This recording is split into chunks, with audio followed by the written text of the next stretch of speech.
জি, মাননীয় প্রধানমন্ত্রী আমাদেরকে ডেকেছিলেন শিক্ষা মন্ত্রণালয়ের সামনে আমরা কিভাবে কি গোছাচ্ছি। আগামী বৃহস্পতিবার আমাদের বৃহত্তর ক্যাবিনেট মিটিং আছে, সেখানে আমরা কি প্রেজেন্ট করব। মাননীয় প্রধানমন্ত্রী ডিরেকশন দিয়েছেন মোটামুটি সকল মন্ত্রণালয়কে যে আমরা আগামী 6 মাসের ভেতরে কি করব, জনগণ কি দেখবে এবং আমরা যেন প্রত্যেকটা মিনিস্ট্রির জবাবদিহি হই মাননীয় প্রধানমন্ত্রীর কাছে। তো মাননীয় প্রধানমন্ত্রীর কাছে আমাদের জমা দিতে হবে আমরা কোন গোলগুলো কতখানি বাস্তবায়নের টোটাল প্ল্যান এবং 6 মাসে তার ভিতরে কি দৃশ্যমান হতে পারে। তো এগুলোর ডিরেকশন আরও শক্তভাবে এবং সুন্দরভাবে আমাদেরকে বুঝিয়ে দেওয়ার জন্য আজকের মিটিংটা ছিল। সেই জায়গা থেকে শিক্ষা মন্ত্রণালয় নিয়ে কিছু আলোচনা হয়েছে।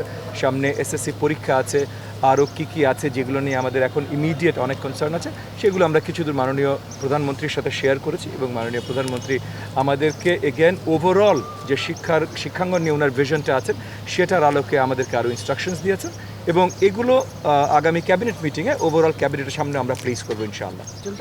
এটা মীমাংসিত ইস্যু, এটা মীমাংসিত ইস্যু এবং এটাতে সবাই সম্মতি যেহেতু দিয়েছেন, যে জিনিসগুলো মীমাংসিত এবং সম্মতি দেওয়া সেগুলো এখন দেখেন শর্ট টার্মে আমিও আপনাদের সাথে এবং মাননীয় আমার সাথে যিনি আছেন আমার বড় ভাই এহসানুল হক মিলন এমপি, আমরা দুজনেই কিন্তু বারবার আপনাদেরকে বলেছি যে কোনো ইস্যু মানে শিক্ষাঙ্গন এখন খুব গুরুত্বপূর্ণ একটা জিনিস, এখানে কোনো কিছু হুটহাট আমরা হাত দিব না, আমরা সুন্দর প্ল্যান করে লং টার্ম আমরা সব পরিবর্তনগুলো নিয়ে আসব। আর বাকি যে ইস্যুগুলো মীমাংসিত সেগুলো যদি লং টার্ম আরও ভালো করবার জন্য চেঞ্জ প্রয়োজন হয়, লং টার্ম আমরা চেঞ্জ করব, কিন্তু হুটহাট কিছুতে আমরা হাত দিতে রাজি না।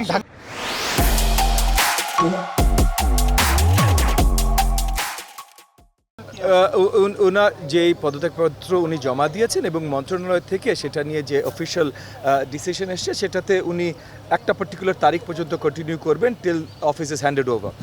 সো অফিস হ্যান্ড ওভার করা হবে টেম্পোরারিলি নেক্সট ইন পজিশনে যিনি আছেন এবং তারপর আমরা পার্মানেন্ট আবার নেক্সট ভিসি আমরা সঠিক যে পদ্ধতিগুলো একদম সঠিক পদ্ধতি সেই পদ্ধতিগুলোর মাধ্যমেই আমরা এগিয়ে যাব এবং মাননীয় প্রধানমন্ত্রী এটা নিয়ে জানতে চেয়েছেন বেস্ট প্রসিডিওর্স কী, গ্লোবাল বেস্ট প্র্যাকটিসেস কী এত বড় এত প্রসিদ্ধ বিশ্ববিদ্যালয়ের ভিসি হবার জন্য এবং সেই সব তথ্য আমরা মাননীয় প্রধানমন্ত্রীর ডেস্কেও পৌঁছাচ্ছি।